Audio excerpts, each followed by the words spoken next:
निकाल लागून 6 दिवस झाले, त्यात महायुतीला बहुमत मिळालं। मात्र असं असून देखील सरकार स्थापन होऊ शकलेला नाही।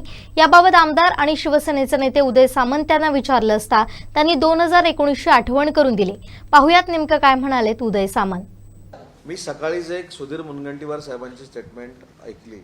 त्याच्यामध्ये त्यांनी स्टॅटिस्टिक दिलेलं आहे की 2004 ला किती दिवसांनी सरकार स्थापन झालं, 2009 ला किती दिवसांनी सरकार स्थापन झालं, 2014 ला किती झालं, 2019 ला तर आम्ही रेकॉर्डच केलं। त्या रेकॉर्डवर कोण बोलतच नाही। म्हणजे मला असं वाटतं की ते जे मी ऐकलं 2004 ला काहीतरी 14-15 दिवस झाले होते, त्याच्यानंतर 2009 ला काहीतरी 11 दिवस झाले होते आणि 2019 ला तर काय आम्ही 1.5 महिनाच बॅटिंग केली सगळ्यांनी।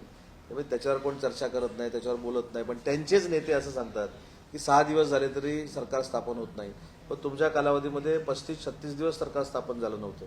ह्या देखील गोष्टी आहेत ना।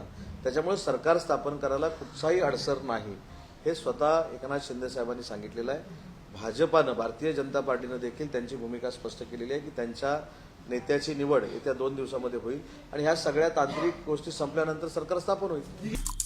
आमचे दिवसभरातले सर्व अपडेट्स, ताज्या घडामोडी आणि थेट लाईव्ह पाहण्यासाठी सबस्क्राईब करा, लाईक करा कोकणचं नंबर 1 महा चॅनल कोकण 7 लाईव्हचं YouTube चॅनल।